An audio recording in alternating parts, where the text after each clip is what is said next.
జీ5 ఉండగా మీ favourite TV shows ని మీరు అస్సలు మిస్ అవ్వలేరు. Complete free. ఏంటో ఏం అడిగినా పొడిపొడిగా చెప్తావు. మనస్ఫూర్తిగా చెప్తున్నట్టే అనిపించదు. నేనేదో టెన్షన్లో ఉన్నాను Neeraj, please don't mind. Yeah ఇందాక వివేక్ చెప్పాడు కదా, అవన్నీ ఆలోచిస్తూ మైండ్ పాడు చేసుకోకు మిత్ర. ఈ నీరజ్ నన్ను వదిలేలా లేడు. ఈ లెటర్ ఎలా అయినా మనీషాకి అందేలా చేయాలి.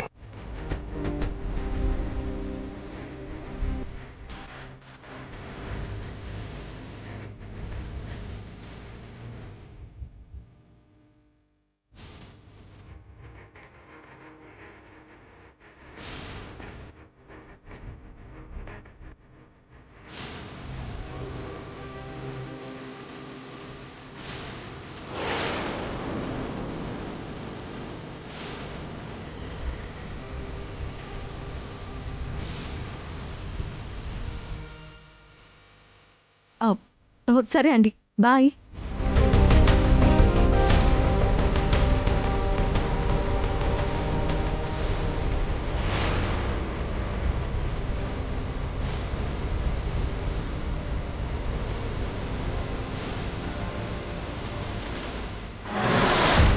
మనీషా, నీతో కొంచెం మాట్లాడాలి. పైన ఎదురు చూస్తూ ఉంటాను. My love.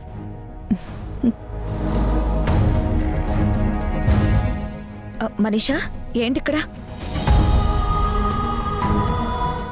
పైకి వచ్చి కలుసుకోమని మిత్ర పంపిన పేపర్ మెసేజ్.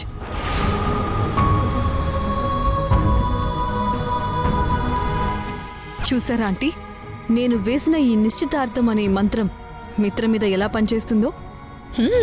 యా, సాధించావు మనీషా. సరే, నువ్వు పైకెళ్ళి వెయిట్ చేయి, మిత్ర వచ్చి మాట్లాడతాడు. సరే ఆంటీ.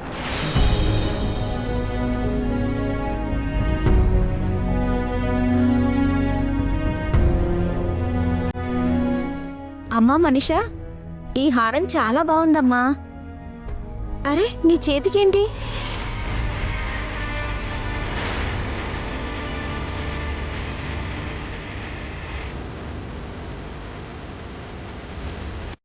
ఈ చెయ్యికి కూడా అలాగే చేయించావా?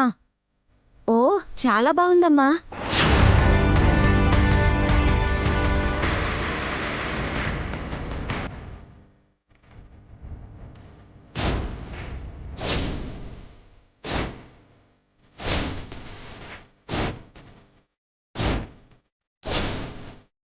మనీషా, నీతో కొంచెం మాట్లాడాలి. పైన ఎదురు చూస్తూ ఉంటాను. My love.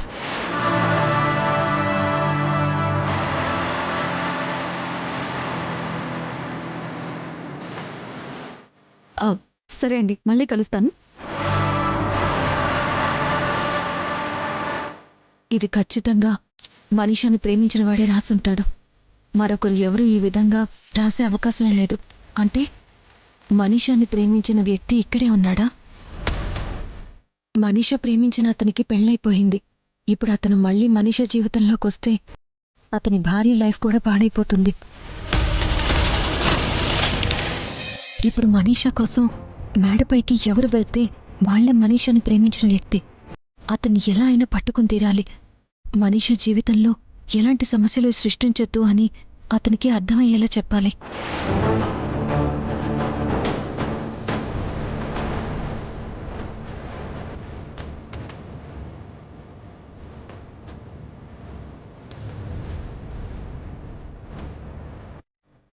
ఒక్క నిమిషం. లక్ష్మి, ఏంటత్తయ్య గారు, ఎందుకు అదోలా ఉన్నావు?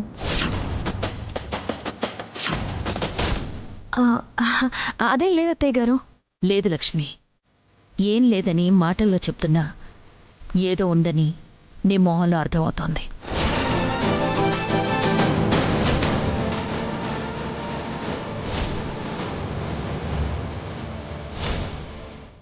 నీ మనసులో ఏదో విషయం ఉందని నాకు తెలుస్తోంది. పర్వాలేదు, చెప్పు. దేని గురించి ఆలోచిస్తున్నావు? మనీష గురించి అత్తయ్య గారు. మనీషా గురించంటే ఎందుకు? ఏ విషయంలో? మనీషాకి ఇప్పటికే ఒక లవర్ ఉన్నాడు అత్తయ్య గారు.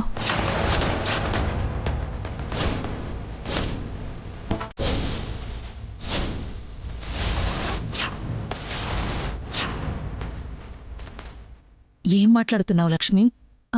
అవునత్తయ్య గారు, అతనికి ఇప్పటికే పెళ్లి కూడా అయిపోయింది. అతను ఈరోజు మనీషాని కలుసుకోవడానికి ఈ ఫంక్షన్కి కూడా వచ్చాడు. ఇవన్నీ నీకెలా తెలుసు? నువ్వు ప్రేమించినప్పుడు తను సింగిల్. తన జీవితంలో నువ్వు తప్ప మరొకరు లేరు. నీ ప్రేమని, ప్రేమించిన వాణ్ణి మర్చిపోయి నిన్ను ప్రేమించే నీరజ్తో కొత్త జీవితాన్ని ప్రారంభించు మనీషా. ఇదిగో చూడండి, అతను మనీషాని కలవమని ఒక చిన్న ఉత్తరం కూడా రాసిపెట్టాడు. అది అనుకోకుండా నాకు దొరికింది. అతను ఇక్కడే ఎక్కడో ఉన్నాడు అత్తయ్య గారు.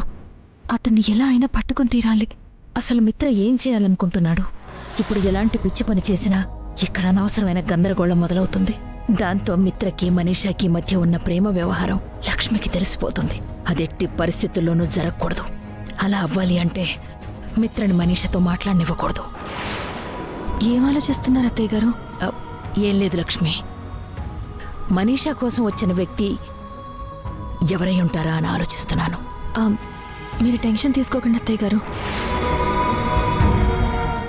ఇప్పుడు నువ్వేం చేద్దామనుకుంటున్నావు? అతన్ని ఎట్టి పరిస్థితుల్లోనూ మనీషాని కలవనివ్వను.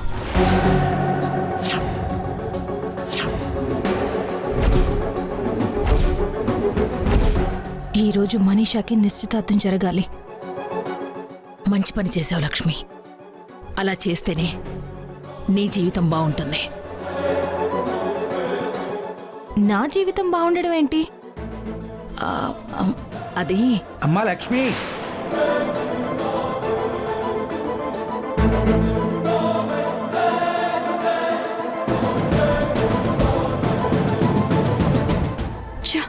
మిత్ర ఏంటి ఇంకా రావడం లేదు?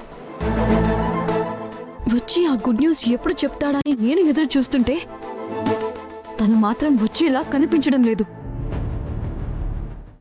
నేను మాట్లాడడానికి ఒప్పుకున్నందుకు రెక్కలు కట్టుకుని వచ్చి మరీ వాళ్తాడనుకున్నాను. కానీ మిత్ర ఏంటి ఇంత ఇర్రెస్పాన్సిబుల్గా ఉన్నాడు?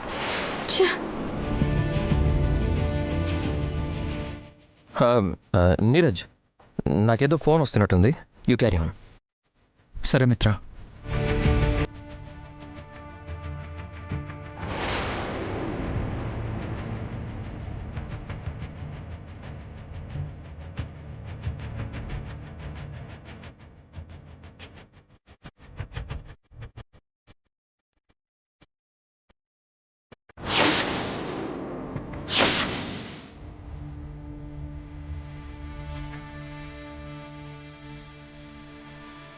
జీ5 యాప్ డౌన్లోడ్ చేసి అన్ని ఎపిసోడ్స్ పూర్తి ఉచితంగా చూడండి.